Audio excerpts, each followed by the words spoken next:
Bonsoir à tous, merci de nous rejoindre sur Public Sénat. Ravi de vous retrouver pour une nouvelle semaine d'Allons plus loin. Prenons le temps, ensemble, d'analyser et de questionner toute l'actualité politique et parlementaire. Faisons-le d'abord avec notre invité du jour, André Gattolin. Bienvenue, vous êtes sénateur La République En Marche des Hauts-de-Seine, vice-président de la Commission des Affaires européennes. Vous nous direz notamment comment vous jugez le retour des Gilets jaunes samedi et la gestion des tensions avec les forces de l'ordre. Allons plus loin, c'est aussi le club. 3 intervenants qui ont des choses à vous dire. Avec nous ce soir, Émilie Zapalski, bienvenue, spécialiste de la communication politique. Vous allez nous faire une analyse pointue du mouvement des Gilets jaunes. Oui, parce qu'on a vu des images chocs dans les médias français et pourtant il y avait peu de manifestants dans les rues et globalement peu d'écho dans la presse étrangère. Alors on va se demander si c'est un effet de loupe français, typiquement français, ou est-ce qu'il y a un problème de fond plus sérieux. On va essayer d'analyser tout ça. Une vraie question. À tout à l'heure, Émilie. Quentin Calmet fait aussi partie du club ce soir. Quentin, les élections sénatoriales approchent le 27 septembre. Pour ceux qui l'ignoreraient encore, à quoi faut-il s'attendre ? Eh oui, on va voir ensemble, à moins de 2 semaines du scrutin sénatorial, quels sont les grands enjeux politiques de ce qui est pour nous un peu notre festival de Cannes à Public Sénat. À ce point-là, Steve Jourdain est aussi avec nous. Bonsoir Steve. Bonsoir. Alors que l'épidémie progresse en France, d'autres pays s'en sortent beaucoup mieux que nous, et notamment Taïwan. Confiné n'est pas gagné, Taïwan nous montre peut-être la voie. Le détail à suivre dans une demi-heure, notre grand débat. On va prendre le temps d'analyser la stratégie de l'exécutif face au Covid, parce qu'on est peut-être à un tournant. 2 idées maîtresses: responsabiliser le citoyen et laisser le local prendre la main sur les mesures. La Guadeloupe, Bordeaux et Marseille viennent de s'y essayer. Attention à ne pas se défausser, disent les oppositions. Attention à ne pas laisser les territoires prendre seuls les décisions qui fâchent. Si vous souhaitez réagir sur Twitter, c'est #ALPL. Mais d'abord, les Gilets jaunes, entre 6 000 et 8 000 manifestants dans tout le pays, à peu près un tiers dans les rues de Paris, quelques débordements, quelques interpellations, mais globalement, la mobilisation n'a pas pris. Sommes-nous en train d'assister à la fin du mouvement ? Vous me dites ce que vous en pensez dans un instant, André Gattolin. D'abord, images et réactions, c'est avec Jonathan Dupriez. Le retour en force des Gilets jaunes n'a pas eu lieu. Samedi, le mouvement a rassemblé 8 500 personnes en France, selon le ministère de l'Intérieur, dont 2 500 à Paris. Des chiffres loin du raz-de-marée annoncé sur les réseaux sociaux. Pour les chercheurs, le mouvement originel s'est transformé. La plupart des gens qui s'étaient mobilisés sur les ronds-points, dans les rues, en 2018 étaient des personnes essentiellement précaires, essentiellement en plus des femmes en majorité. Enfin, nous, c'est ce qu'on a trouvé dans nos résultats de notre enquête. Et donc, du coup, tous ces gens-là n'ont pas d'énormes ressources pour se manifester dans la durée. En fait, ce qu'on voit là, c'est que la queue de comète, finalement, des Gilets jaunes. Pourtant, sur le fond, les revendications des Gilets jaunes ont peu évolué. Plus de pouvoir d'achat, plus de justice fiscale et sociale. Mais le mouvement peine toujours à se structurer et rechigne à se ranger derrière une figure de proue. En témoignent ces images de Jean-Marie Bigard, conspué par des manifestants parisiens. C'est un mouvement essentiellement populiste, en cela qu'il est anti-élite, qu'il préfère la souveraineté populaire et qu'il pense que c'est le peuple lui-même qui doit gouverner. Alors dès qu'il y a quelqu'un qui essaye un peu d'être le porte-parole, etc., il se fait très vite descendre par les autres membres du mouvement. Et donc ça explique l'incapacité politique des Gilets jaunes à s'être érigés en force politique capable de peser, puisqu'à un moment donné, il faut déléguer un certain nombre de responsabilités. Et ça, ils n'ont très clairement pas su, ou plutôt pas voulu le faire. Selon un récent sondage IFOP, 4 Français sur 10 affirment toujours soutenir le mouvement des Gilets jaunes, moitié moins qu'en 2018.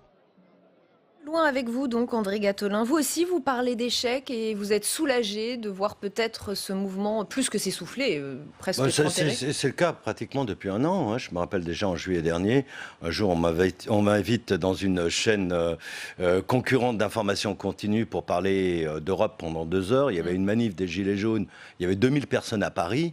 On a fait 2 heures d'information, on n'a pas parlé d'Europe. Je pense qu'on a un phénomène de bulle, il y a plusieurs bulles. Il y a une bulle sur les réseaux sociaux, où là, ça continue à s'agiter, et c'est le lieu typique d'expression de la radicalité. Et je suis désolé de le dire, il y a une bulle médiatique. C'est-à-dire quand on a un bon filon, un bon feuilleton et un bon sujet, et je viens du monde des médias, donc je suis plutôt bien placé pour en faire la critique, on continue, on attend. Le contexte a radicalement changé. Pourquoi on est passé d'un gouvernement qui avait une image libérale, ultra-libérale pour certains, et hautaine. Et je pense qu'on a péché par manque de modestie. À La République En Marche, certaines petites phrases ont montré qu'on prétendait tout savoir et tout faire. On est passé dans une crise qui est celle du coronavirus, où la réponse de l'État était une réponse étatique et sociale. On est le pays d'Europe qui a mis le plus d'argent, non pas dans le plan de relance, puisque celui-ci n'est pas encore fait, mais dans la préservation. Tout ce qui a été fait avec le PGE, ce qui a été fait sur la garantie de l'emploi, aucun État en Europe, à proportion de sa population et de son budget, a dépensé autant. Donc, tout d'un coup, et d'ailleurs c'est le paradoxe du macronisme, qui était le libéralisme et l'autonomie, on devient un État interventionniste, et avec des raisons. Mais donc, le contexte des Gilets jaunes, il n'a plus qu'un seul fondement, c'est la critique du fonctionnement démocratique. Et vous avez parlé de bulles médiatiques et de réseaux sociaux. On va effectivement en parler dans notre première chronique. C'est l'heure du club, André Gattolin.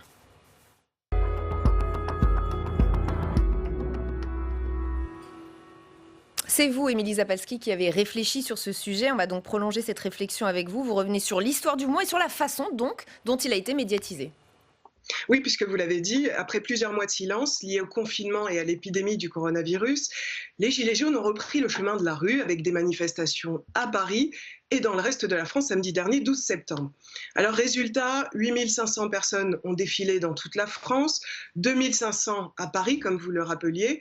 Il y a eu quelques scènes de violence, je parle de la voiture brûlée dans le 17e arrondissement de Paris, ou des grenades qui ont été tirées ici ou là, mais rien de comparable à ce que nous avons vécu il y a quelques mois encore. Alors il faut noter quand même que le prix de la paix a été quand même assez cher payé ce samedi, en tout cas à Paris. Au vu des forces de l'ordre déployées, on a eu quasiment un policier par manifestant.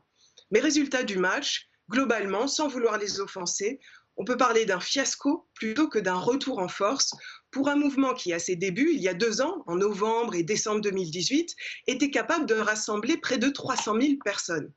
Alors pourquoi tout ce buzz médiatique en France autour de ces manifestations, comme on se le demande là? Eh bien, il y a un premier point, c'est un traumatisme. Il y a eu le traumatisme de l'Arc de Triomphe. Souvenez-vous ces images chocs du 1er décembre 2018, une statue de Marianne qui était brisée, un Arc de Triomphe tagué, vandalisé. Il y a eu des heurts très violents entre manifestants et policiers. Et tout au long de l'année 2019, finalement, ces violences, elles se sont poursuivies. Elles ont provoqué aussi des blessures très très graves, des yeux qui ont été perdus, des yeux crevés et des mains arrachées. Et à chaque nouvelle annonce, finalement, les commerçants se barricadent. La peur de nouveaux débordements nous prend au ventre parce que les casseurs sont toujours là, sont jamais très loin. Ils se greffent aux manifestations, parfois avec l'aide des ultras jaunes, comme on peut les appeler. Alors en gros, le trauma, il est tel que nous redoutons toujours le pire. Alors ça, c'est un premier point. Mais il y a un autre point, et on en a parlé tout à l'heure, c'est l'incapacité aussi du gouvernement ou de toute autre organisation politique, j'y mets les syndicats, le Parti communiste, la France insoumise, qui pourtant essaient de se greffer à ce mouvement. Ils sont tous incapables de maîtriser ce mouvement parce que ce mouvement n'accepte aucun leader et il n'accepte aucun moyen traditionnel de négociation. Ce mouvement, par ailleurs, il est multiple dans ses revendications, à tel point que même si vous avez rappelé certaines revendications autour du pouvoir d'achat, la démocratie participative, on ne sait plus tellement quelles sont leurs revendications. Il est insaisissable, ce mouvement. Il échappe à toute logique habituelle de dialogue. Depuis novembre 2018, c'est impossible de les réunir autour d'une table. Et même les milliards dont parlait tout à l'heure André Gattolin, les milliards d'euros qui ont été distribués pour baisser les impôts suite à leur manifestation, ça n'a pas calmé leur colère. Le mouvement, finalement, il est sans fin. Quand même, Émilie, la crise Covid a mis un coup d'arrêt brutal aussi à leur mouvement.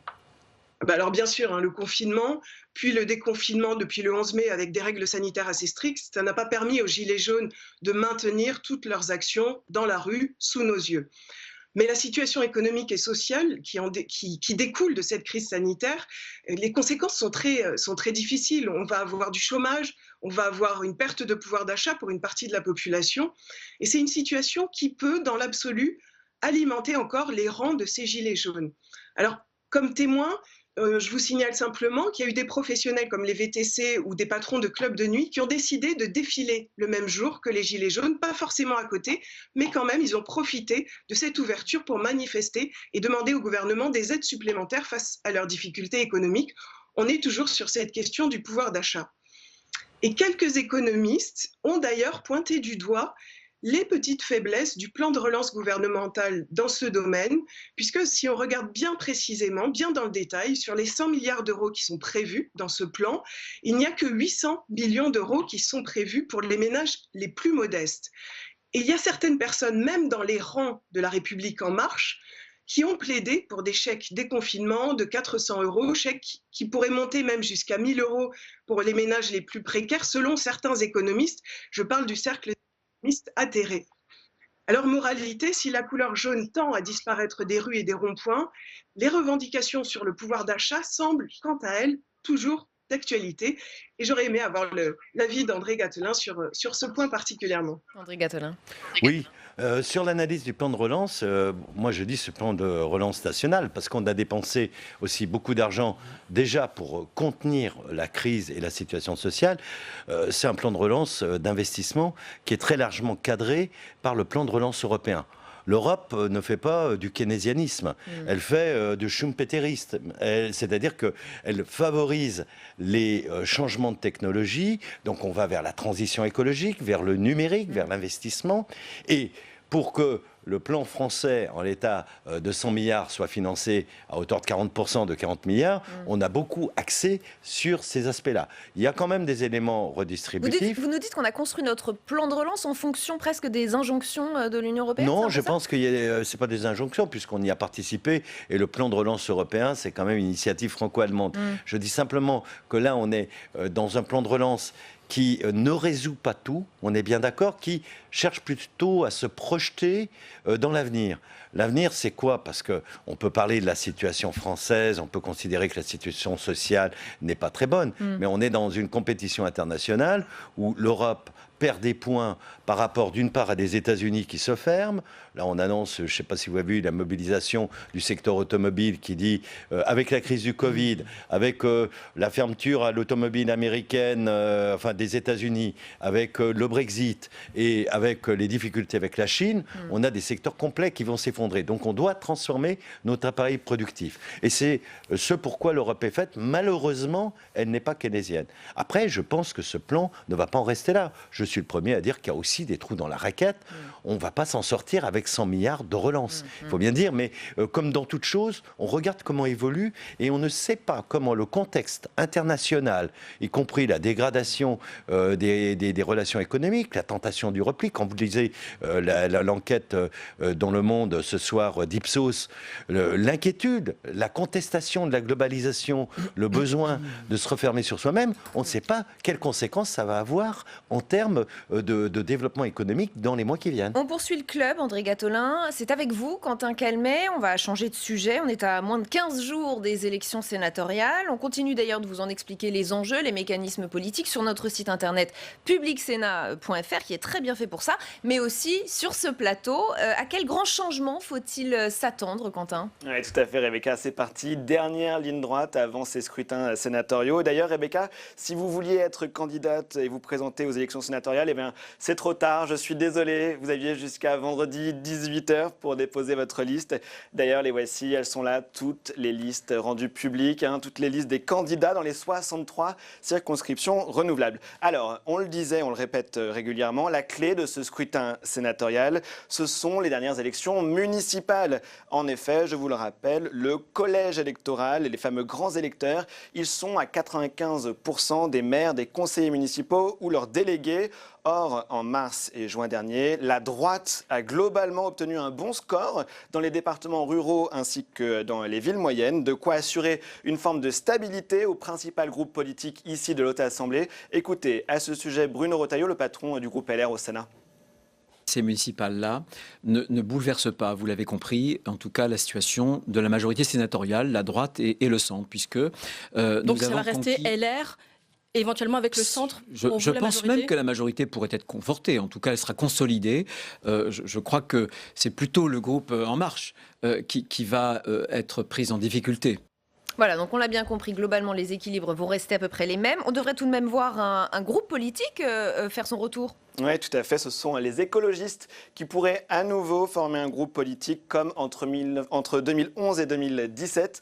Lors des dernières sénatoriales, ce groupe avait disparu car il faut en effet au moins 10 sénateurs pour avoir un groupe politique à la Haute Assemblée. Mais après la vague verte dans certaines grandes villes aux dernières municipales comme à Lyon, Bordeaux, à Strasbourg ou encore à Annecy, eh bien des écologistes devraient faire leur entrée au Palais du Luxembourg. Au total, le parti mise sur 4 à 6 nouveaux sièges.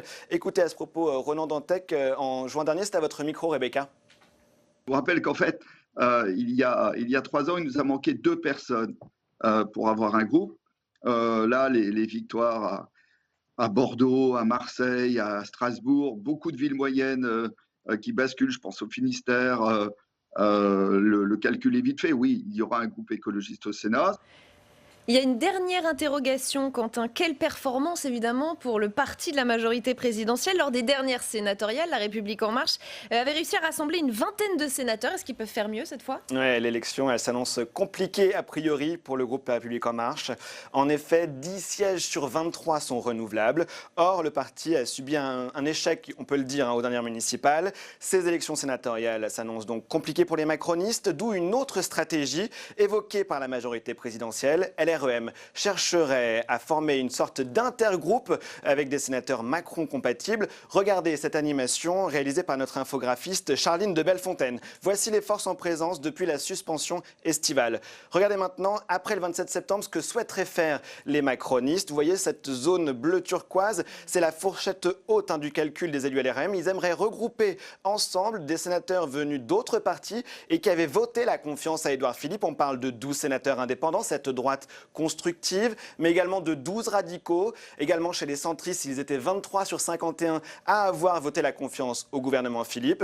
Mais attention, tout cela est loin d'être fait. Certains sénateurs ne se représentent pas dans cette, dans cette supposition qu'ils sont en train de faire. D'autres tiennent à leur groupe à part. Mais il y a bien des tractations qui ont lieu en coulisses. Et ce qui est certain, c'est qu'il y a un homme qui est la cheville ouvrière de cette recomposition politique du Sénat. C'est Sébastien Lecornu. Je voulais finir en vous montrant cet article paru dans le JDD, dans le journal du dimanche hier. Il est ministre des Outre-mer, mais il est surtout élu de l'Eure. Il a une ambition, faire du Sénat, je cite, la chambre du dépassement politique, avait-il dit à publicsénat.fr. Il y a un de ses proches qui parle aussi de recomposition politique dans le JDD. Et donc maintenant, on va voir, est-ce qu'il va réussir à faire ce groupe ? Qu'est-ce que vous en pensez, vous, André Gattolin ? C'est faisable, cette ambition ? Moi, je vais vous dire, je ne crois que ce que je vois. Et la réalité, c'est comme vous l'avez dit, il n'y aura pas un bouleversement des équilibres majeurs. La majorité sénatoriale actuelle va rester en place. Je ne sais pas, comme le dit de manière taquine Bruno Retailleau, si elle va s'élargir. Mais en gros, le président Larcher va rester là. Il a toujours bien géré. Je dis que dans le groupe centriste, qui fait partie de la majorité, il y a des gens qui cotisent et qui sont République En Marche. Pour autant, c'est tellement plus pratique d'être dans la majorité sénatoriale que d'être dans l'opposition. Moi, j'en suis à mon 2e mandat. Quand j'étais écologiste, un tout petit groupe, j'avais 2 fois plus de rapports qui m'étaient confiés que depuis que je suis dans la majorité présidentielle, c'est-à-dire dans l'ultra-minorité sénatoriale.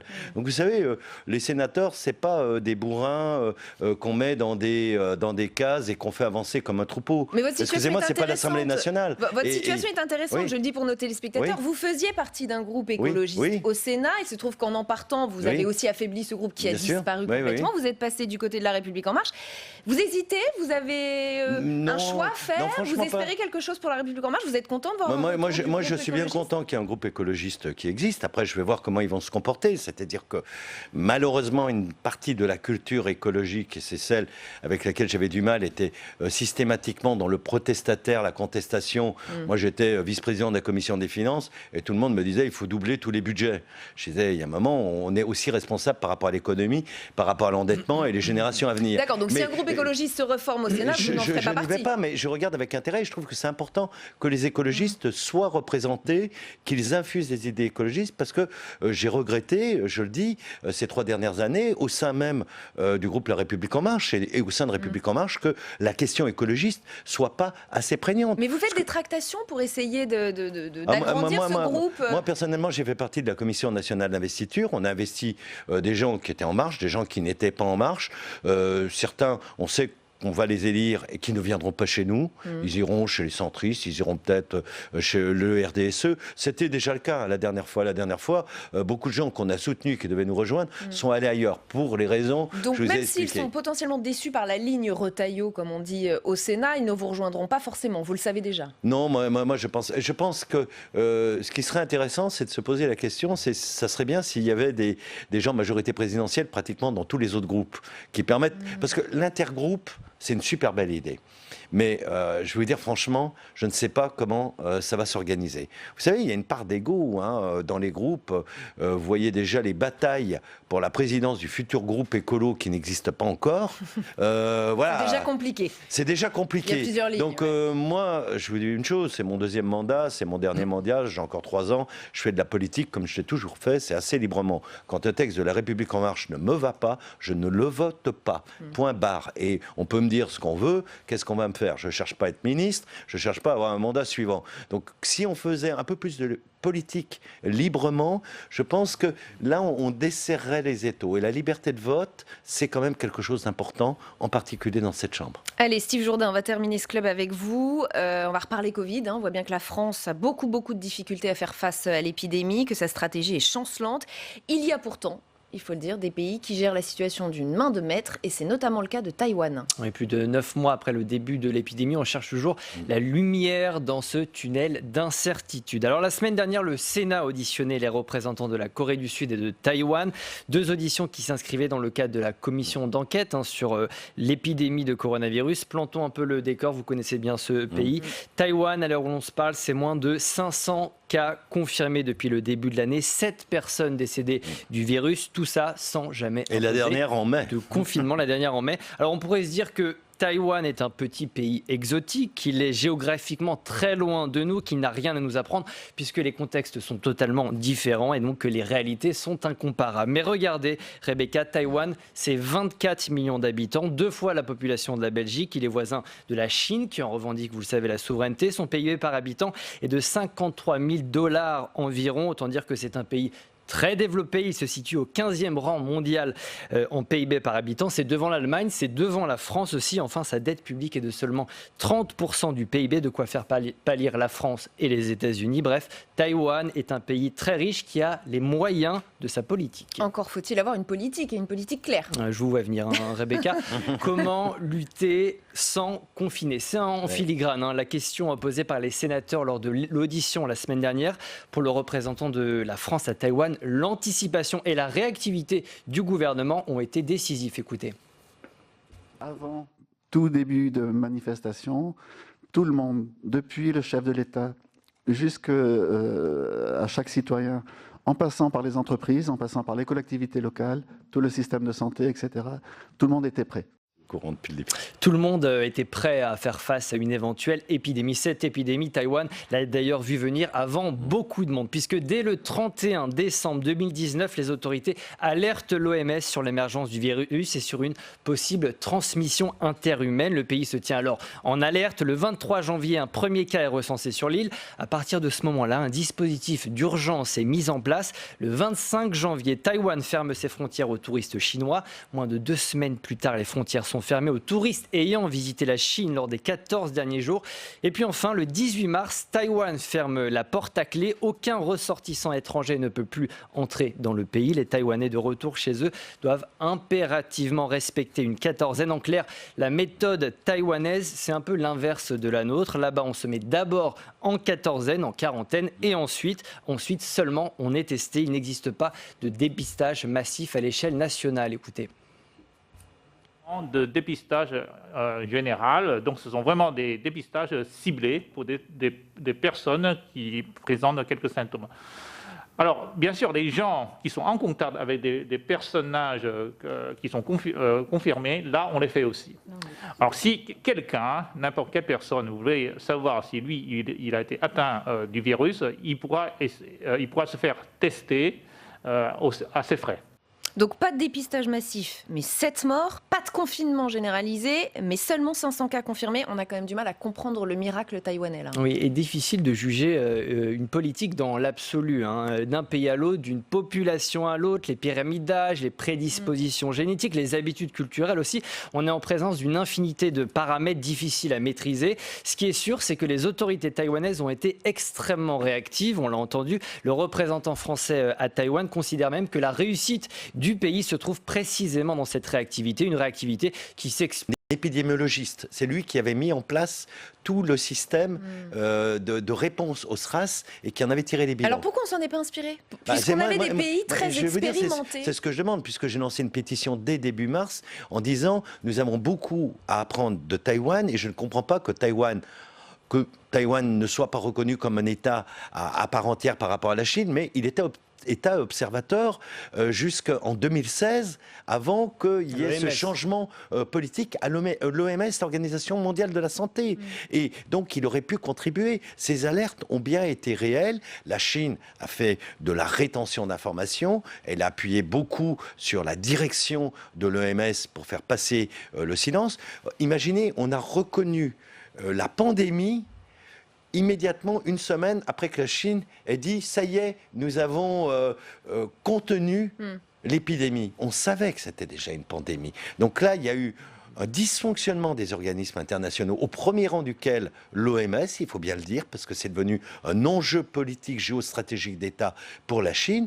Et je crois qu'on a un côté où à chaque fois on dit on va vous confiner, on va analyser vos données, on dira oh là là, au secours, on atteint ma liberté, mais le confinement généralisé comme on l'a vécu, ne pas pouvoir sortir pendant des jours et des jours, est-ce que c'est pas une atteinte à la liberté? Et le côté pragmatique des Taïwanais fait que les choses, au regard de l'expérience, de la culture, étaient beaucoup plus admises. André Gattolin, on enchaîne. La suite, c'est votre carte blanche. Ah.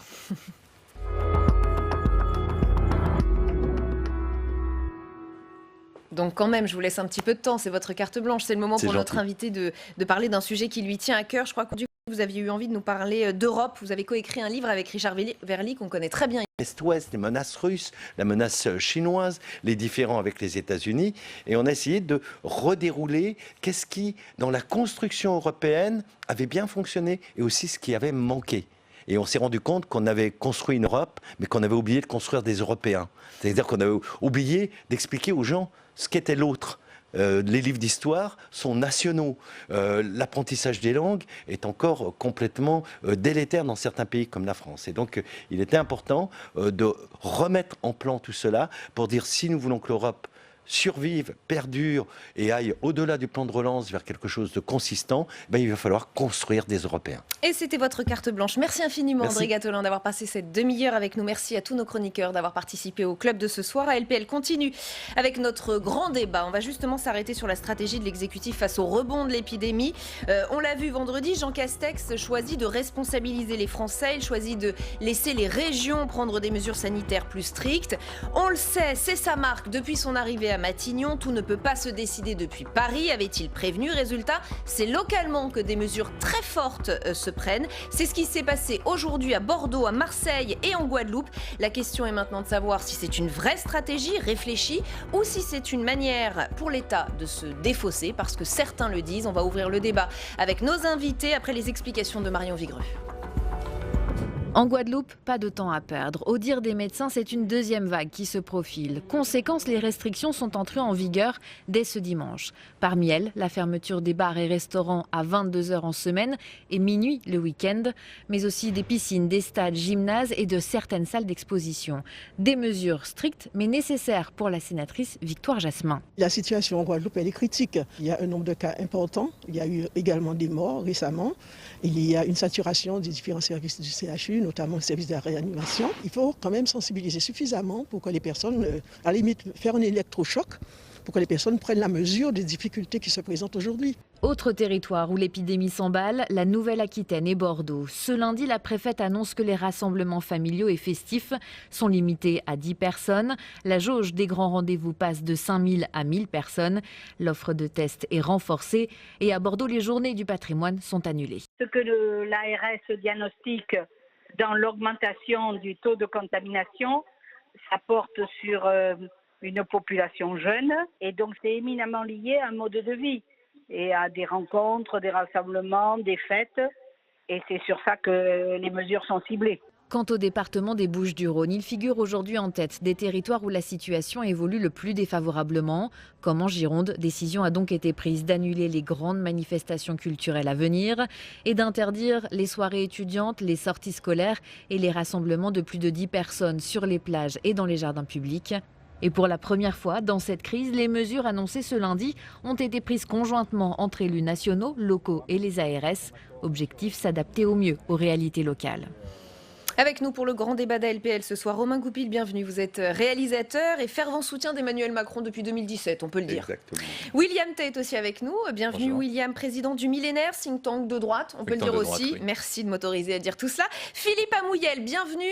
Vous êtes avec nous à distance. Vous êtes professeur de santé publique au CHU de Lille, directeur de la Fondation Alzheimer. Vous êtes co-signataire d'une tribune avec Axel Kahn, notamment dans le journal du dimanche, qui appelle à éviter autant que possible les rassemblements privés. C'est une tribune qui fait beaucoup réagir depuis 24 heures. On y viendra dans le débat, évidemment. Et Jean-Daniel Lévy est aussi avec nous à distance. Bienvenue Jean-Daniel, directeur du département politique et opinion chez Harris Interactive. Merci à tous les quatre d'être ici. Depuis le début de la crise, c'est peut-être la première fois que l'exécutif, d'ailleurs on l'a vu dans le sujet de Marion Vigreux, laisse 3 régions prendre des mesures plus strictes. L'État semble, j'ai envie de dire, territorialiser le renforcement des mesures sanitaires. Comment vous interprétez cette stratégie, William Tate? Le gouvernement, vous dites qu'il s'adapte au local ou qu'il se dégage un peu de ses responsabilités aussi? Je dirais les deux. Je dirais les deux. En fait, le problème d'Emmanuel Macron sur cette crise, c'est qu'il a été toujours en retard. Si en mars, on peut lui dire, bon, écoutez, c'était un phénomène nouveau, donc c'est normal d'avoir un peu de latence sur cette prise de décision, on a beaucoup moins de... Comment dire, on lui laisse moins le bénéfice du doute après. Ça veut dire qu'à partir de mai, il a raté le coche. À partir du moment où il a déconfiné, il n'a pas imposé le masque obligatoire et le respect des gestes barrières stricts. Alors qu'il a développé une philosophie cet été, il faut vivre avec le virus. Mais pour vivre avec le virus, il faut plus de tests et plus de lits de réanimation. Sinon, on n'est pas capable de le faire. Et puis respecter les gestes barrières. Le respect des gestes barrières, le gouvernement n'est pas entièrement responsable parce qu'il dépend aussi de la bonne volonté des Français et du respect complet. Par contre, sur le nombre de tests et sur le nombre de lits de réanimation, c'est le gouvernement qui est responsable. Et enfin, pour répondre à votre question, oui, ils ont délégué parce qu'en fait, un reconfinement complet, ce serait une déroute pour le gouvernement et un reconfinement partiel, ce serait un échec. Et comme ils ne souhaitent pas assumer le reconfinement partiel, notamment dans la région PACA, ils laissent aux régions le soin de le faire, notamment vu des élections régionales qui s'annoncent difficiles pour le parti de la majorité. Et ce sont des décisions difficiles, un masque obligatoire dans 27 communes des Bouches-du-Rhône, rassemblement privé très limité, rassemblement tout court d'ailleurs très limité. Romain Goupil, on peut en tout cas se poser la question d'un exécutif qui a décidé de laisser les décisions difficiles, les décisions qui fâchent au local. Non, pas du tout. De partager la responsabilité, puisque c'est un appel. Il n'y a pas du tout eu de négation de quoi que ce soit. Le virus circule, on doit arrêter la circulation du virus et on doit de nouveau circuler pour reprendre une activité normale. C'est complètement contradictoire. Que faire avec ces injonctions contradictoires? C'est pas de Paris, c'est pas le gouvernement. Dieu sait si M. Jean Castex a été celui qui a organisé ce déconfinement, donc il est bien au courant. Ça ne se passe pas effectivement comme souhaité, espéré par tous les baumes, par toutes les familles, par tous les grands-parents et ainsi de suite. Ça ne se passe pas comme ça. L'épidémie continue. À partir de là, on surveille, la consigne est donnée de surveiller là où ça repart pour pas arriver à une catastrophe. Catastrophe pas pour le gouvernement, c'est absurde de penser comme ça. Catastrophe pour les Français qui serait un reconfinement, quel que soit le gouvernement. C'est absurde de penser que les gouvernements tâtonnent, tous les gouvernements. On a assisté à ça avant la crise, avec les positions de M. Johnson, avec les différences en Suède, les différences en Danemark, les différences en Allemagne, on assiste encore à un tâtonnement parce qu'on ne sait pas. Et le meilleur exemple, on va avoir une discussion avec le professeur de Lille, c'est le nombre de pétitions contradictoires que vous avez au cours de la semaine, signées par des centaines, des fois des vingtaines, dizaines, centaines, des sommités qui sont absolument en désaccord de personnel, de responsables de la santé. Donc c'est bien facile de dire, ça voudrait dire, à vous entendre, qu'il y aurait une solution et que le gouvernement pourrait l'imposer. C'est exactement comme ça qu'il ne faut pas fonctionner. Alors, et c'est ça qui a fait les erreurs précédentes. C'est de penser qu'il y avait une direction qui savait. On ne sait pas tout et on est dans l'incertitude. Philippe Amouyel, laissez les autorités locales prendre un peu le relais des mesures strictes. Est-ce que pour vous c'est pertinent sur le plan médical ? Oui, parce qu'en fait, le virus ne frappe pas les régions et les départements de la même manière. Là, vous avez fort justement parlé de la Guyane, de l'Occitanie, de Marseille. Ce n'est pas le cas dans toutes les régions. Donc, appliquer quelque chose qui serait une mesure restrictive sur l'ensemble du territoire n'aurait pas de sens. Je pense qu'il faut vraiment l'adapter à la situation. Or, qui mieux que le directeur de l'ARS, les équipes qu'il conseille et le préfet pour prendre à un moment ces décisions les plus adaptées, en sachant même que ces décisions peuvent changer.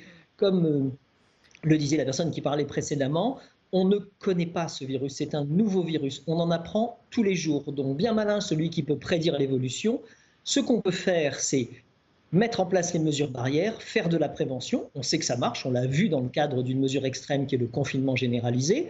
Maintenant, on a calmé ce virus, il est en train de repartir et c'est maintenant qu'il faut mettre en place un certain nombre de mesures barrières et surtout les adapter à chacune des populations.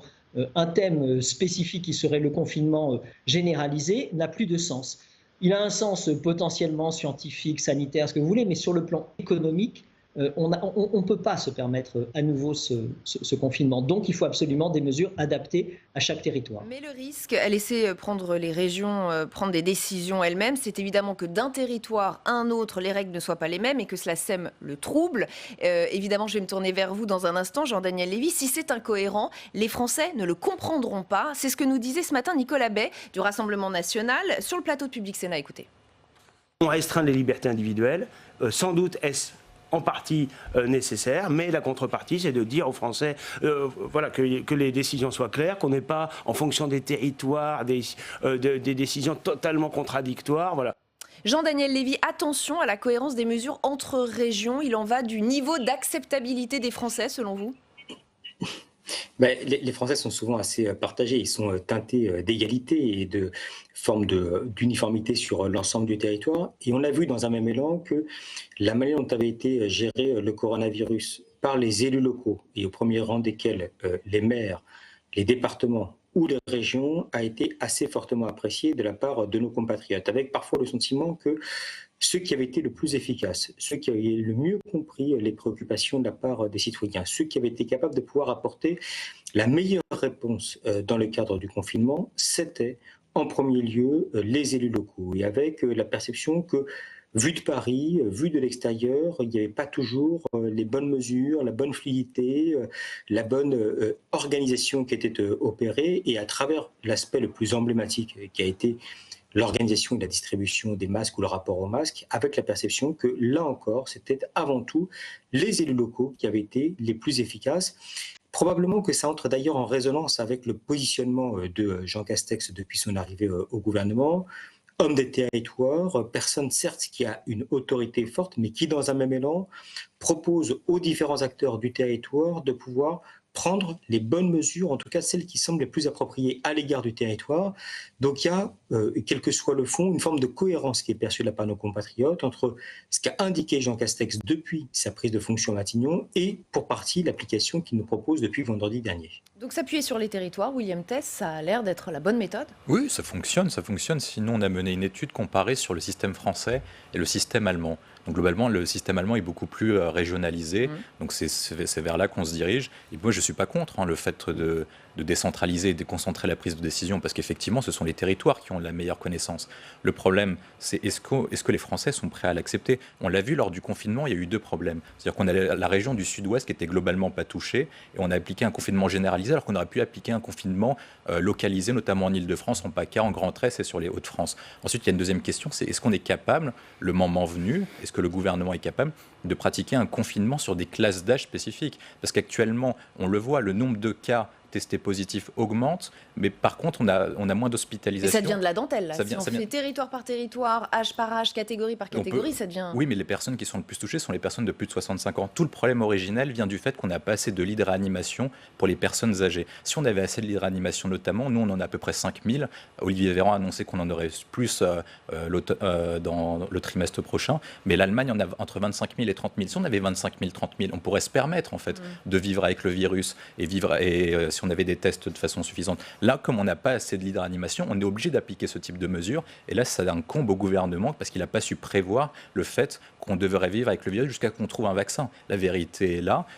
En soi, après, je suis d'accord avec vous. Effectivement, il y a des choses qu'on ne sait pas, mais il y a des choses qu'on savait. On savait que globalement, nous allons vivre avec le virus jusqu'à ce qu'on ait un vaccin. Pourquoi est-ce que le gouvernement n'a pas mis le paquet sur les tests et sur les lits de réanimation? Essayons d'être dans autre chose que le bilan de ce qui a été fait, mais dans l'analyse de cette nouvelle stratégie qui semble apparaître aujourd'hui. On va poursuivre la discussion avec une autre réaction politique, une autre critique de l'opposition de gauche cette fois, et je vais vous faire réagir, Romain Goupil.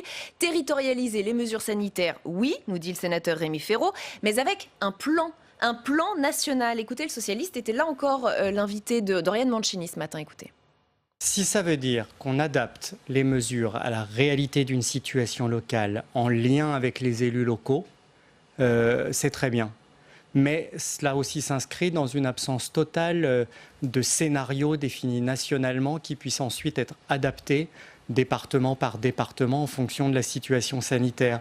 Romain Goupil, ça vous parle le mot scénario? Scénario national, est-ce qu'il y en a un? Le scénario national, c'est bizarre que monsieur le sénateur l'oublie, c'est pas reconfiner. C'est ça le scénario. Ne pas opposer l'économie à la santé. La vie, c'est l'économie, c'est le fonctionnement, c'est circuler. Et là, bizarrement, de manière extrêmement compliquée, tout à fait, un paradoxe, tout à fait, des injonctions contradictoires, ne bougez pas, et la France doit rebouger, si on ne veut pas mourir. Parce que tout le monde sait, tout le monde s'est rendu compte, tout le monde sait que la crise sociale qui s'annonce si on est encore bloqué, paralysé, est absolument terrifiante. Donc du coup, le scénario, c'est de dire qu'il faut absolument qu'on se donne les moyens de pouvoir continuer à circuler et qu'on arrête la circulation du virus. Alors là, c'est extrêmement compliqué, c'est vrai que c'est difficile, et qui mieux que les maires, comme vous le rappeliez, que la maire de Marseille qui est consultée, qui mieux que les autorités sur place en liaison avec le préfet, dont c'est le travail, qui a la connaissance. Il n'est pas tout seul, le préfet. Il n'y a que Nicolas Bay qui rêve d'un État autoritaire comme ça, qui donnerait des décisions et que toute la population devrait suivre, sinon on les arrête. C'est absurde. C'est appétence pour la liberté, je sais mieux que tout le monde. Moi, là, j'ai vu une interview pendant la feria de Arles, où il y avait énormément de monde. Ma passion est plus forte que le Covid, disait quelqu'un qui disait « je ne mets pas de masque ». Ma passion est plus forte, mais c'est vrai pour ceux qui vont voir le Tour de France, c'est vrai pour les supporters de foot. Chacun pense qu'il est plus fort que le Covid. Et là, d'imposer quelque chose, effectivement, c'est compliqué, sauf si ça passe par l'explication et justement pas par quelque chose de centralisé. On en a fait l'expérience, on était obligé, ça a fait baisser le taux de contamination et le taux d'hospitalisation par rapport à notre système, nos capacités de réanimation. Essayons de ne pas se rediriger vers ce scénario qui entraînerait une catastrophe. Or, le confinement, une catastrophe nationale. Le pays qui est souvent pris en modèle pour sa gestion de la crise, et vous l'avez un petit peu évoqué, William Tay, c'est l'Allemagne. C'est aussi ce qu'a fait William Dab, qui est spécialiste en santé publique. Hier, dans le journal du dimanche, il nous dit « La chancelière Merkel a eu l'intelligence de décentraliser. Les choses sont gérées au plus près du terrain. Elle a obtenu un consensus avec les présidents de Länder afin d'élaborer un texte de doctrine commun. Elle a mené des concertations, négocié. Quel leadership en France? Il n'y a eu aucune concertation avec les présidents de région, de département. C'est l'État donne des ordres, obéissez. Philippe Amouyel, là aussi, il y a cette idée de texte de doctrine commun. Pour vous, il existe ? Alors, il y a un texte de doctrine commun sur comment réagir pour diminuer la transmission du virus. Il y a la Direction générale de la santé publie vers les médecins, vers les populations. Ne serait-ce que les mesures barrières, c'est déjà un premier texte commun.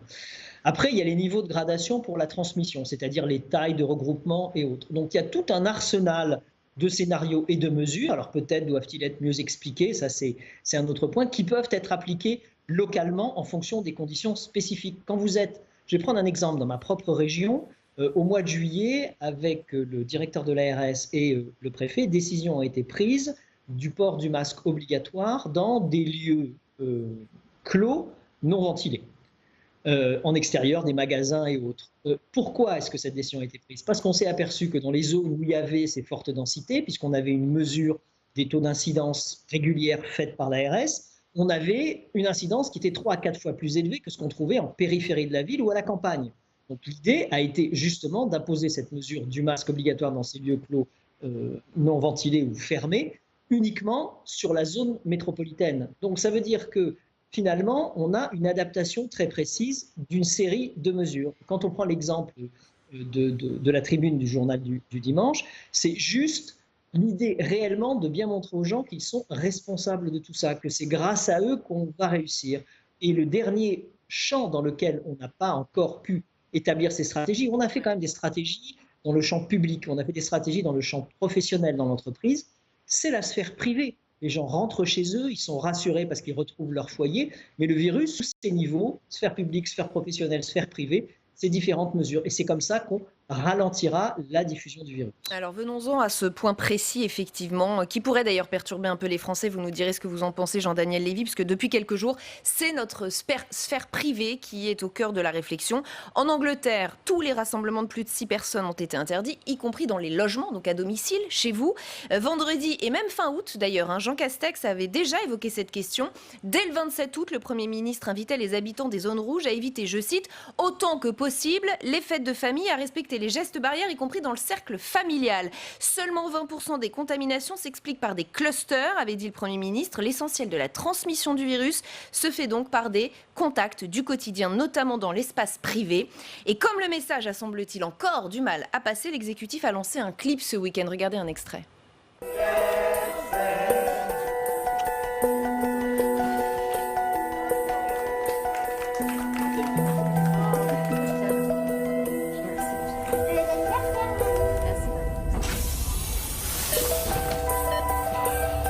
Elle désature. Je la mets à 100% d'oxygène.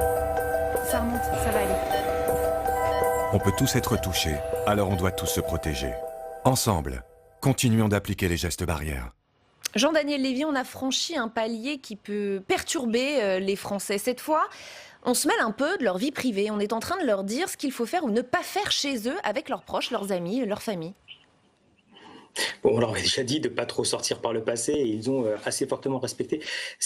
Quand il y a, je ne vais pas dire une forme de pédagogie, mais en tout cas une forme d'appropriation de la part des Français des enjeux, ils sont assez nettement prêts à suivre des revendications, enfin en tout cas les propositions de la part du gouvernement et des autorités sanitaires. On a souvent été présenté comme étant un pays latin qui n'aimait pas tellement respecter les règles, qui vivait essentiellement sous le règne de la contrainte. On a pu voir que la période de confinement a été quand même bien, voire très bien respectée par les Françaises et les Français. Et même quand on a fait des comparaisons en termes de déplacement, ne serait-ce qu'avec nos amis allemands, on a pu voir que les Français ont globalement plus respecté le confinement que les Allemands, de leur côté, ne l'ont respecté. Donc il y a forcément des étapes. Oui, c'est une demande nouvelle, même si elle arrive par clip plus que par décision autoritaire de la part du gouvernement. Mais on pense que s'il y a la perception de la part de nos compatriotes des enjeux, des conséquences que peut avoir le fait de ne pas respecter les gestes barrières, des conséquences que cela peut avoir pour eux-mêmes ou pour leurs proches, qu'il y a une capacité très vite d'adaptation de la part des Françaises et des Français. L'enjeu sera forcément un enjeu qui sera un enjeu, de compréhension du risque, 2, de la manière dont on peut percevoir, la manière dont soi-même on peut agir, et puis 3, des conséquences que cela peut avoir, voire éventuellement d'une dimension de temporalité, mais que ne disons pas que les Français ne sont pas prêts à accepter, à faire des sacrifices, que les Français ne sont pas prêts à modifier les habitudes. Ils l'ont fait de manière nette au cours de la période de confinement. Globalement, ils l'ont relativement fait, peut-être un peu moins de la part des jeunes depuis cet été, et donc que les différentes campagnes d'explication permettront d'avoir, si elles sont bien faites, une évolution des comportements. Oui, professeur Amouyel, c'est peut-être du côté des jeunes qu'on va avoir un sujet, qu'on va avoir du mal à convaincre. Pas stigmatiser. Je pense que, comme le disait M. Lévy, il faut expliquer, il faut responsabiliser.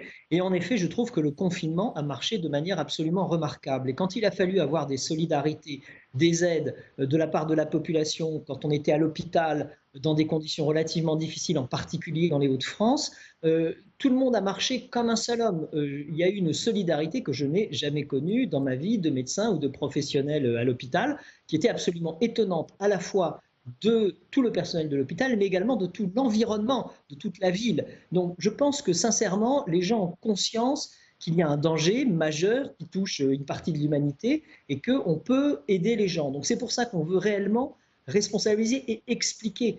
C'est-à-dire que là, il y a eu un petit phénomène de licence. Les gens ont énormément suivi les règles et puis pendant l'été, ils sont un petit peu libérés. Je pense qu'on peut réinverser la machine et en particulier vers les jeunes. Je crois qu'il ne faut vraiment pas les stigmatiser. Et ils peuvent comprendre, il n'y a aucun problème, mais il faut leur expliquer. Il ne faut pas leur dire, ben voilà, c'est à cause des jeunes. Non, c'est pas vrai. Ils ont fonctionné comme ils ont envie de fonctionner à cet âge. C'est très bien, c'était les vacances. Maintenant, la rentrée est arrivée. Ils vont comprendre qu'ils aiment leurs proches, ils aiment leurs grands-parents et que c'est là que va se jouer le jeu de la transmission du virus pour les semaines qui viennent. En attendant, là, ce sont les régions. C'est Bordeaux et Marseille qui formulent des interdictions pour la sphère privée à plus de tant de personnes rassemblées chez soi. Comme le disait Jean-Daniel Lévy, le gouvernement s'est chargé d'un clip, d'une forme de communication, de prévention, mais les vraies mesures strictes sont les régions là aussi qui les prennent. Hein, Romain Goupil. C'est-à-dire que ce qui est la tentative au niveau du clip et de la communication, si vous reprenez l'intervention du Premier ministre qui dit le virus est là, on n'est pas dans la négation, il existe bien sûr, tout le monde voit les chiffres, mais tout dépend de nous. Et le sens du clip est différent. C'est pas le destin, notre destin, chacun, est entre vos mains, comme c'était dit au début. C'est votre destin est entre nos mains, chacun. C'est pas en attendant une injonction gouvernementale ou des autorités qu'on y arrivera. Pour preuve, ce différentiel incroyable, et là, forcément, ça interroge les professeurs et tous les gens qui s'occupent de médecine. Comment expliquer à contamination égale entre l'Allemagne et la France qu'il y ait 7 fois plus de cas qui se terminent à l'hôpital? C'est-à-dire, comment il y a 7 fois plus de cas en France à la même chiffre. C'est-à-dire qu'il y a une espèce de comportement en France où on a le sentiment que c'est le gouvernement qui décide, que c'est pas entre nos mains, que nous, on est... On est infantilisé, quoi. Bon. Non, c'est le contraire. C'est-à-dire que c'est justement, tout le monde dit, c'est parce qu'ils ont été infantilisés. C'est parce que les gens attendent du gouvernement, ont besoin... Ils attendent quand même du gouvernement un cap clair. Comment Non, mais un cap clair. Le cap clair, il a été donné dans tout... Il a été changé depuis mars. En mars, c'était confinement. Ensuite, en mai, c'était déconfinement. La vie reprend. Il faut absolument faire repartir l'économie. Ensuite, on doit vivre avec le virus. Mais à chaque fois, il n'y a pas eu des moyens associés. Le problème, c'est la dissonance entre la communication du gouvernement et les actes. Donc, vous ne pouvez pas dire globalement, il y a un risque que le virus reprenne. Et par contre, on ne prend aucune mesure restrictive. Il faut lier les paroles avec les actes. Le problème du gouvernement actuellement, encore une fois, je le dis, en mars, on ne peut pas lui reprocher parce que c'était un phénomène qui était nouveau. Mais globalement, depuis mai, ils ont accumulé les erreurs. En mai, on déconfine, mais on ne met pas le masque obligatoire. Et désormais, on doit vivre avec le virus, mais on n'a qu'une seule variable parce qu'on n'a pas assez de tests. En tout cas, les délais entre Très le rapidement, test, il nous reste 15 secondes. les tests et la réception n'est pas bonne, et ensuite on a passé de réanimation. Le seul moyen du gouvernement, le seul but du gouvernement, c'est d'avoir un cap clair. C'est un cap clair, et ensuite donner les moyens à la français de se en disant protéger. ils ont fait des erreurs, comme si vous étiez incapable, vous, de dire c'est entre vos mains. Mais c'est entre les mains des Français s'ils ont les bonnes informations. Non, mais les bonnes informations, ils les ont par la capacité que tout le monde a d'écouter, de lire. Comme vous faites avec des avis contradictoires entre différents médecins. C'est au gouvernement de choisir et de on doit dire c'est quel s'arrêter. cap. Comme en politique. Merci. Merci infiniment à tous d'avoir participé à ce débat. On aura évidemment l'occasion d'y revenir sur Public Sénat. LPL continue.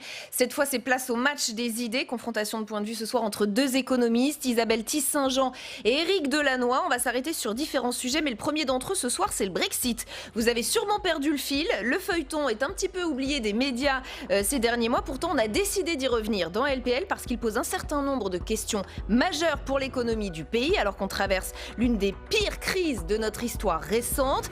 Pourrait venir s'ajouter un no deal, c'est-à-dire un divorce sans accord avec le Royaume-Uni. Le bras de fer entre Londres et l'Union européenne se poursuit à grand renfort de communiqués et de coups de pression. Quelles causes, quelles conséquences? On ouvre la discussion avec nos invités. D'abord les explications de Sandra Cerquera. Alors que les tractations pour éviter un no deal au 1er janvier restent dans l'impasse, Boris Johnson ravive une fois de plus les tensions entre Londres et Bruxelles, avec son projet de loi revenant en partie sur l'accord du Brexit. Ce projet vise à donner au Royaume-Uni le pouvoir de prendre unilatéralement des décisions commerciales en Irlande du Nord. Des pouvoirs censés être partagés avec les Européens, selon l'accord conclu l'année dernière. Le président du Parlement européen met en garde Londres des conséquences d'un échec des négociations. Dans 114 jours, le droit communautaire ne sera plus applicable au Royaume-Uni. Le temps ne joue pas en notre faveur et franchement, je suis profondément inquiet vu l'absence de progrès dans les négociations à ce stade tardif. Boris Johnson accuse l'UE de lui mettre la pression et de vouloir installer un blocus à la frontière avec l'Irlande du Nord. Des propos aussitôt démentis et condamnés par le Premier ministre irlandais. Dans les colonnes du Parisien ce week-end, le secrétaire d'État français aux affaires européennes juge inconcevable que Londres adopte une loi contredisant l'accord du Brexit. Le ministre allemand des Finances a quant à lui prévenu qu'un no deal avec la réintroduction du droit de douane impacterait l'économie britannique. Il est clair que chacun doit s'en tenir à ce qu'il a déjà accepté. Les traités doivent être respectés. L'Union européenne n'a donc pas l'intention de céder car elle cherche aussi à défendre ses intérêts. Un nouveau traité avec Londres permettrait de continuer à exporter au Royaume-Uni. 8% de nos ventes à l'étranger traversent la Manche et 47% des exportations britanniques arrivent en Europe. L'Union européenne veut éviter un trop fort rapprochement entre Pékin et Londres pour éviter une concurrence déloyale au marché unique. C'est un des points durs dans les négociations. Il y a des centaines de milliers d'emplois en jeu. Avec nous pour le match des idées ce soir, Isabelle Tisse-Saint-Jean, bienvenue. Vous êtes professeure de sciences économiques à l'Université Paris 13, secrétaire nationale en charge des études au Parti socialiste et conseillère régionale d'Île-de-France. Éric Delannoy, bienvenue à vous également, bonsoir. Fondateur et président du cabinet de conseil Tenzing. Merci à tous les deux.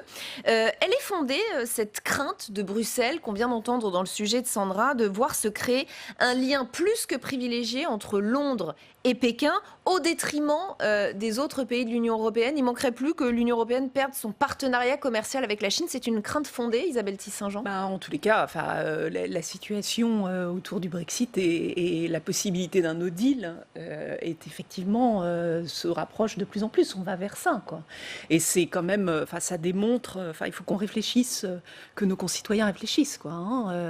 Quand même, la sortie et les positions populistes de sortie de l'Europe, ça conduit à ça. Et ça veut dire quand même que c'est les Britanniques, et en particulier les Britanniques les plus défavorisés, qui vont trinquer, quoi. Et c'est quand même ça doit faire réfléchir les autres qui auraient des velléités de départ de l'Europe.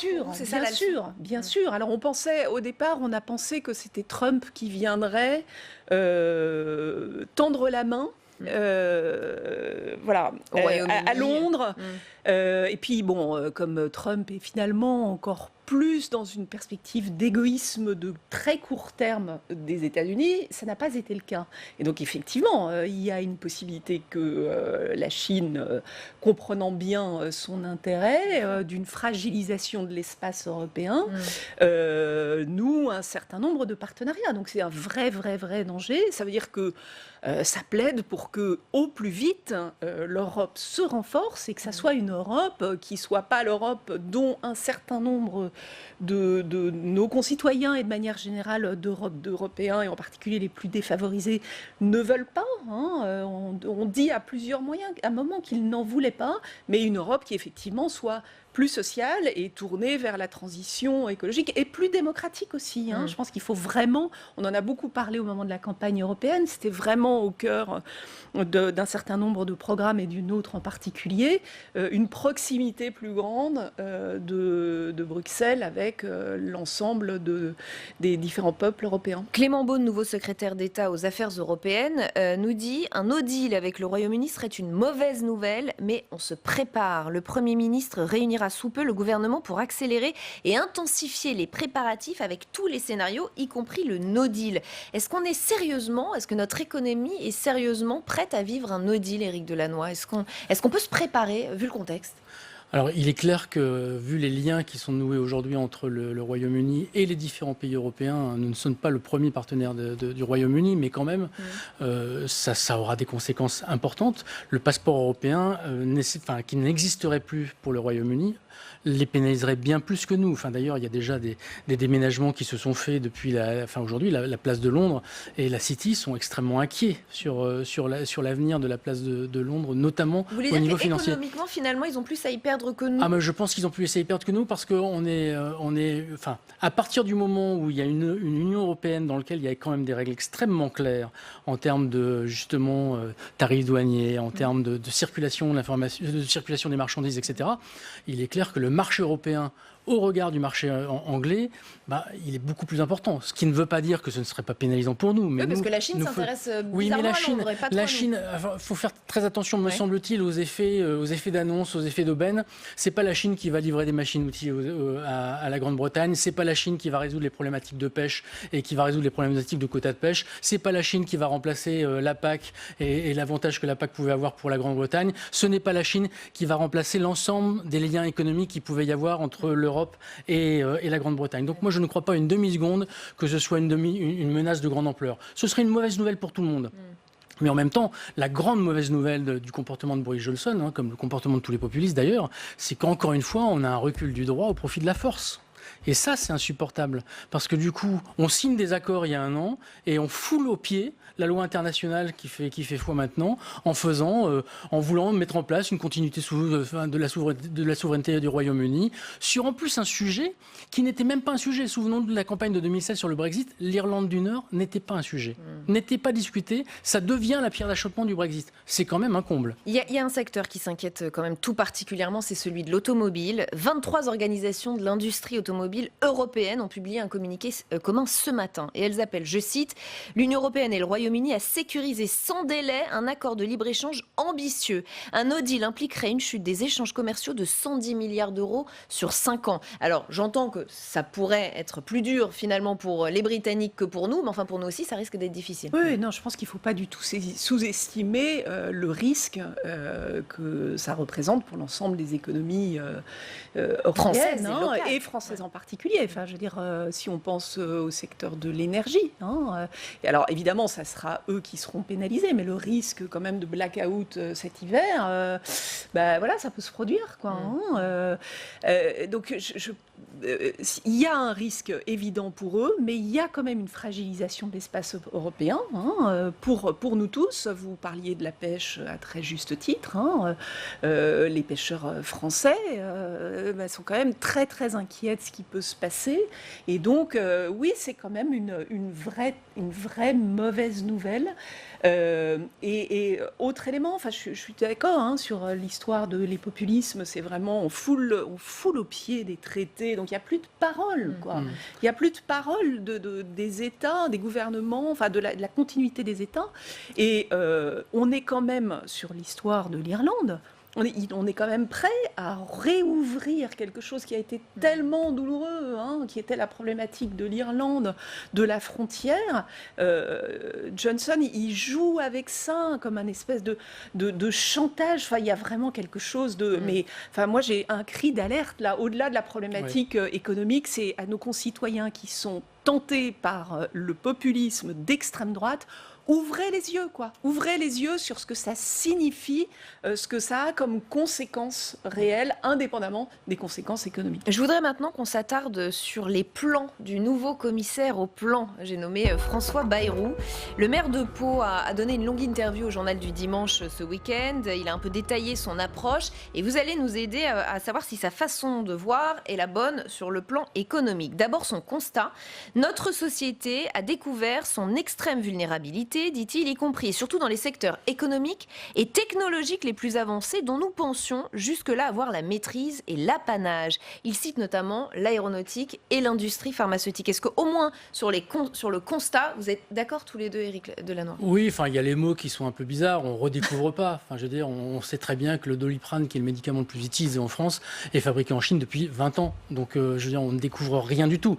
Il se trouve que sur la partie des masques, on a découvert que là où on avait mis en place des processus de réactivité, on aura besoin de masques, on commandera nos fournisseurs. Sauf qu'on n'avait pas anticipé que le fournisseur en question pouvait faire défaut.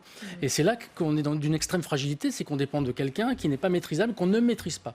D'où les aspects de relocalisation et autres. Donc, bien évidemment qu'il y a une fragilité, mais j'ai presque envie de dire, la mondialisation génère l'interconnectivité. Donc, génère une fragilité quand elle fonctionne mal. Donc, est-ce que c'est un procès en mondialisation ? Je ne pense pas, il faut rester raisonnable. On ne pourra pas tout relocaliser, ça n'a pas de sens. Donc, il faut rester absolument raisonnable sur la manière dont on fait ce diagnostic. Il faut redéfinir ce que sont les industries stratégiques pour voir comment on les utilise, qu'est-ce que ça veut dire et comment on les traite.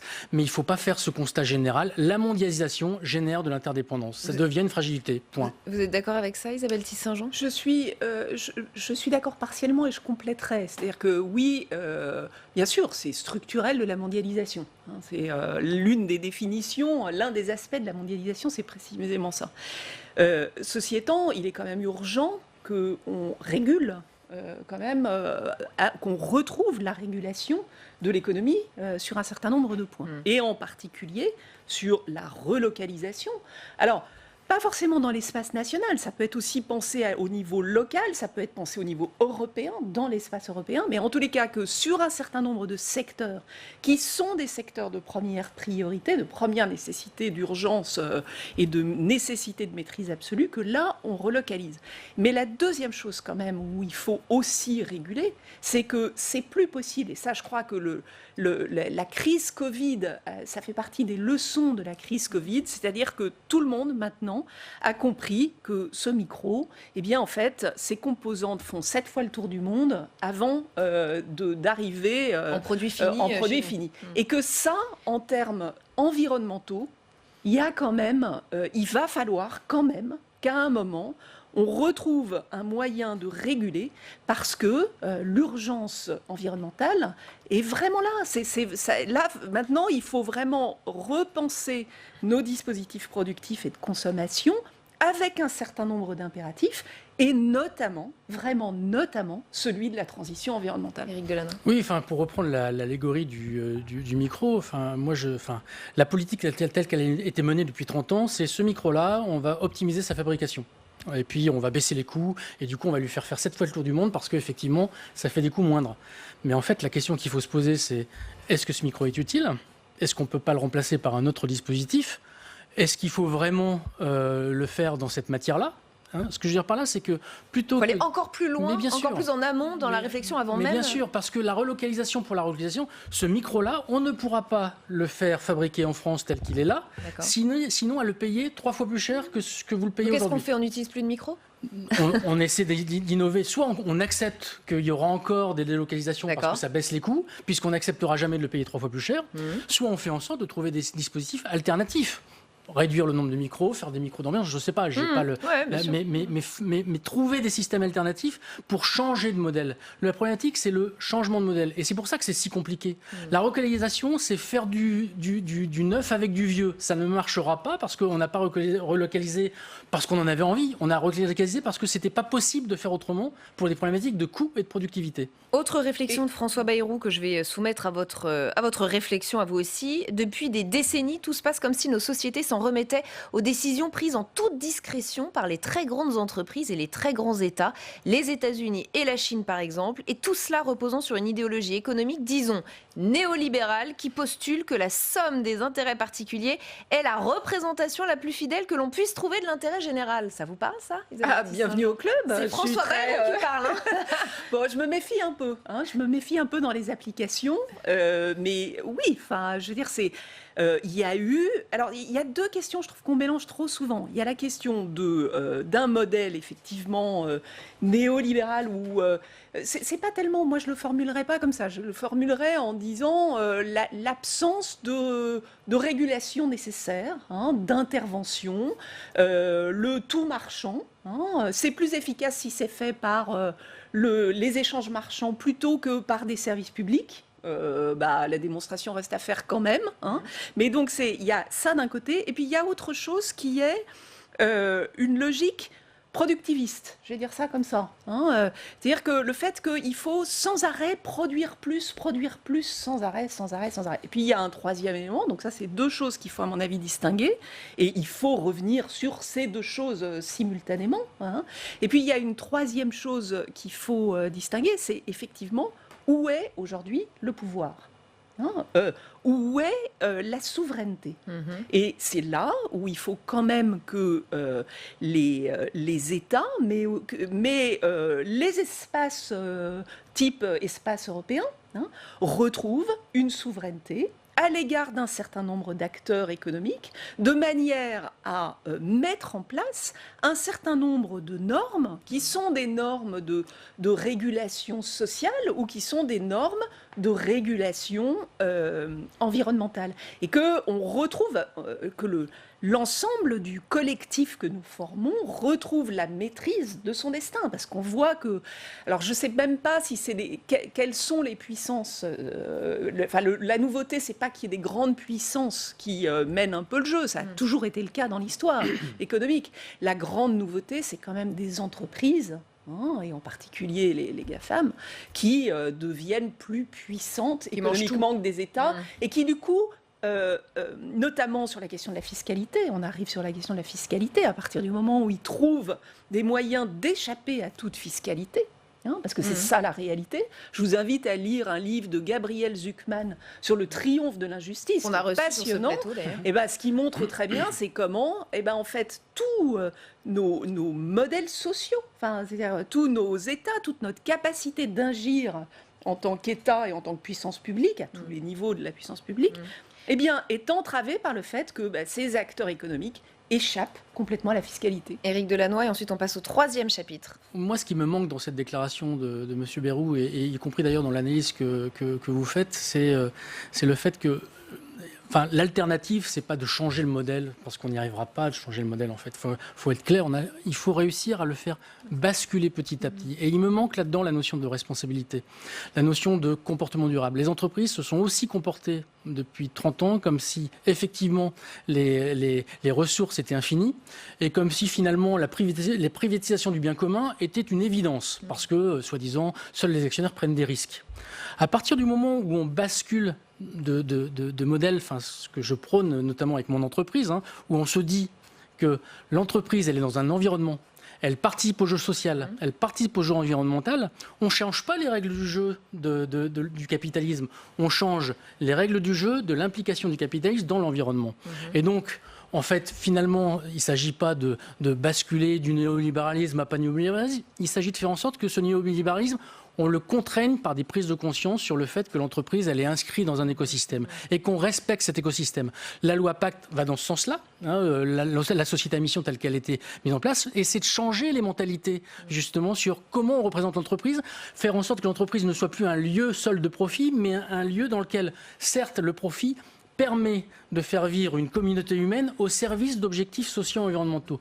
Quand ce switch-là se fera, on verra déjà de manière beaucoup plus fine et de meilleure manière la manière dont l'entreprise se comporte vis-à-vis des citoyens. Et c'est dans ce contexte que la CGT, FSU et Solidaires appellent à une mobilisation générale le 17 septembre, c'est-à-dire là, ce jeudi prochain. Pour en parler avec nous ce soir, Benjamin Amar, bienvenue. Benjamin, vous êtes membre du Bureau national de la CGT. Merci d'accepter de participer pour quelques minutes à ce match des idées. Expliquez-nous peut-être déjà pourquoi vous appelez à cette grève, à cette mobilisation. Alors d'abord, vous êtes très aimable, Rebecca Fitoussi, mais je ne fais pas partie du bureau de la CGT, vous m'avez donné une promotion, je fais partie de la commission exécutive confédérale. Voilà. Bon, les intéressés comprendront. Merci pour cette précision, vous avez bien raison. Alors pourquoi cet appel à manifester jeudi ?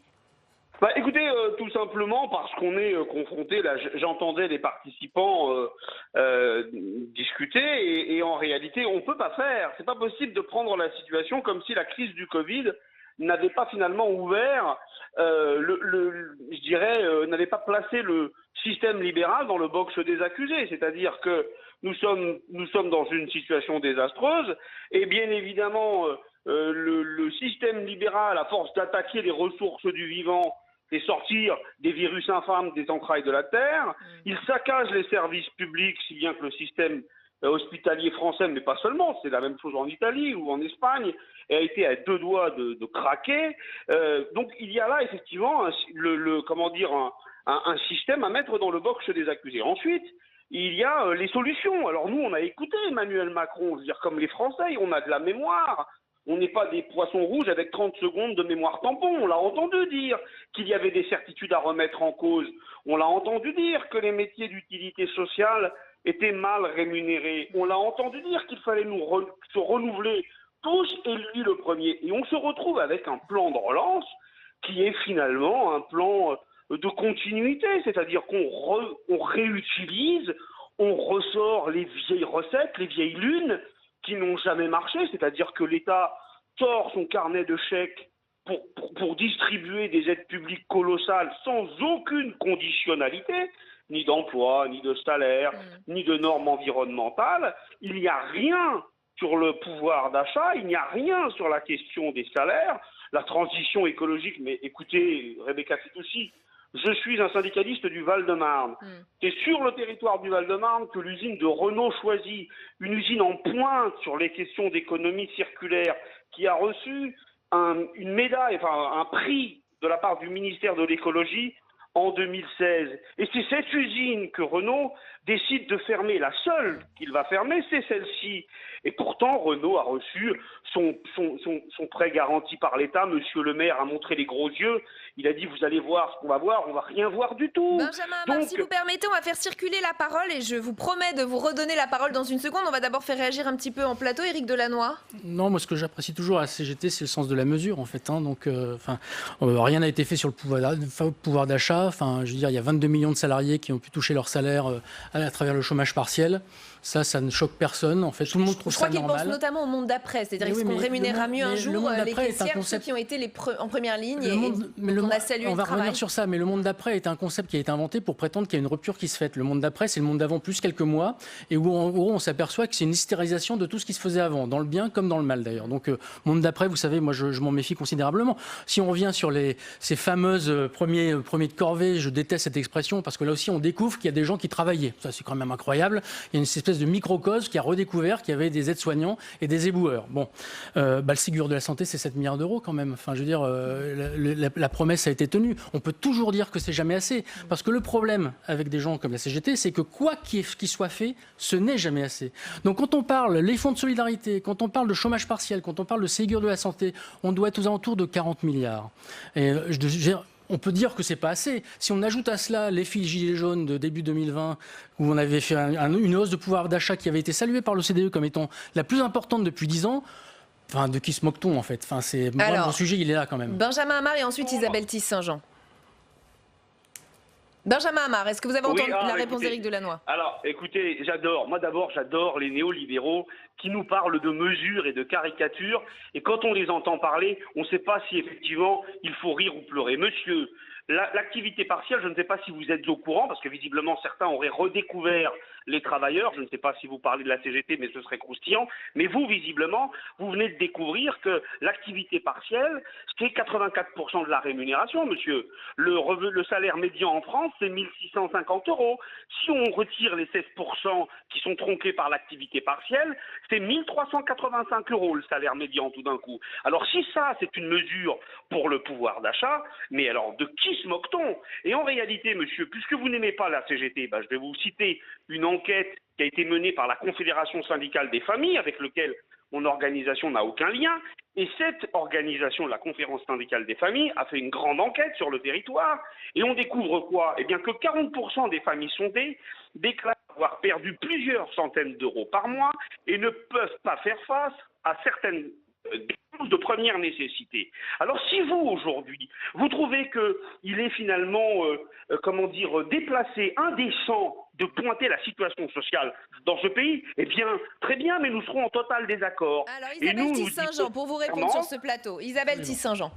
Non, mais je pense qu'effectivement, le plan de relance tel qu'il est fait est totalement déséquilibré sur une politique de l'offre qui est une stricte politique de l'offre. Donc les syndicats ont raison d'appeler à manifester ce jeudi, par exemple? Vous pensez au Parti socialiste que finalement c'est une bonne chose d'aller manifester son mécontentement? Je connais pas je ne sais pas quels sont les mots d'ordre précis. Défendre les salariés, défendre les salariés. Non, mais que la défense des salariés et des pouvoirs d'achat soit un impératif aujourd'hui, mais bien sûr.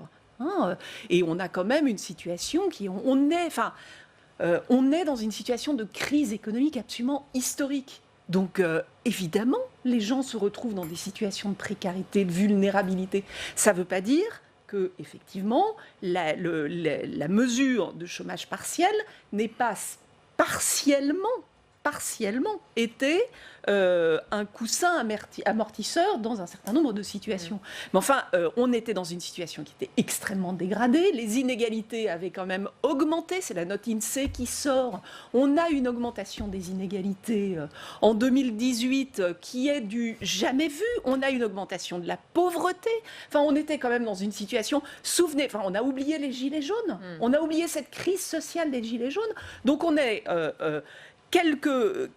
Quelques mois à peine plus tard, avec une crise économique majeure, et on a un gouvernement qui l'a dans son plan de relance, donc un plan de relance qui arrive quand même 6 mois après la bataille. Qu'est-ce que c'est que cette histoire? Nous, on fait 45 propositions en juin. L'Allemagne sort son plan de relance en juin avec 130 milliards. Et ce que fait l'Allemagne, c'est pas une politique de l'offre stricte. Ce que fait l'Allemagne, c'est une politique de relance aussi par la demande, avec une baisse de la TVA, avec un chèque pour les familles les plus en difficulté. Et je cite effectivement Olivier Faure dans le JDD hier qui nous dit « Revalorisons les héros de la crise sanitaire, ouvrons le RSA aux jeunes de 18 ans, baissons pour un temps la TVA sur les produits de première nécessité. Le gouvernement conservateur allemand l'a fait, pourquoi pas nous ?» Et conditionnons quand même les aides, notamment pour les grandes entreprises. Mettons un certain nombre de conditions, parce que moi je veux bien qu'une entreprise puisse être une entité morale qui ait des responsabilités sociales et écologiques, mais il y a un moment, il y a des lois. Pourquoi les lois s'appliqueraient à des citoyens et seraient des garants de comportements potentiellement déviants? Et pourquoi une entité aussi abstraite qu'une entreprise, il ne faudrait pas des régulations qui passent par des textes juridiques? Eh bien oui, il faut une régulation sur les dividendes, une régulation sur les paradis fiscaux, une régulation sur le bien fondé de la transition mis en place par les entreprises. Je vous laisse répondre en 30 secondes. Que n'a-t-on pas fait tout ça depuis 30 ans d'ailleurs? C'est quand même assez hallucinant d'entendre tout ça quand même, parce que la régulation, je vous rassure, en tant que chef d'entreprise, la régulation, je la vis tous les jours. Je vois bien que le néolibéralisme à la française, je veux bien tout entendre, mais je peux vous garantir que pour être entrepreneur en France, il faut être assez accroché. Non, mais moi, il y a des choses que j'ai beaucoup de mal à entendre. On dit qu'à la fois, il faut aller vite, mais en fait, il faut des contreparties. Or, il y a un problème de temporalité. On ne peut pas redresser une entreprise ou des secteurs en mettant des conditionnalités qui sont forcément sur le moyen terme. Si vous prenez Air France, vous ne pouvez pas conditionner l'aide aujourd'hui d'Air France pour la sauver en faisant en sorte que demain, on mette des contreparties énergétiques. Permettez-moi de vous couper parce que c'est exactement là où je voulais en venir. Une illustration très concrète de ce dont nous parlons, cette crise qui met en danger des milliers d'emplois, notamment dans l'aéronautique. Et depuis 24 heures, c'est l'alliance Air France-KLM qui est menacée. La survie du groupe aérien ne sera pas automatique, a prévenu hier à la télévision le ministre néerlandais des Finances. Bruno Le Maire a tenté de rassurer ce matin sur France 2. Je vous propose de l'écouter. Nous ferons ce qui est nécessaire pour garantir la survie d'Air France. Nous avons déjà fait beaucoup. Nous continuerons à le faire. Nous demandons aussi des efforts à Air France en termes de compétitivité, en termes de lutte contre le réchauffement climatique. Mais nous avons soutenu Air France et nous continuerons à le faire. Donc moi, ce que je comprends, Éric Delannoy, c'est que les Pays-Bas poussent le gouvernement français à prendre davantage de mesures qui pourraient faire perdre des emplois et que du coup le gouvernement français est entre les deux et pris entre les exigences de KLM et les exigences sociales de notre pays. Il y a un temps pour tout et c'est vrai que le gouvernement des Pays-Bas est en train de soutenir KLM, d'ailleurs d'une manière assez proportionnée avec ce que veut faire la France. On parle de 10 milliards d'euros au total. Enfin, aujourd'hui, le secteur de l'aéronautique n'est pas tellement, on va dire, représentatif de tous les secteurs de l'économie parce qu'eux vont vivre une crise structurelle. Une structure structurelle liée effectivement à la prise de conscience écologique, etc. etc. D'ailleurs, BP vient d'annoncer dans ses prévisions un des plus grands acteurs du pétrole, le déclin du pétrole. On sent bien que ça va durer, ça.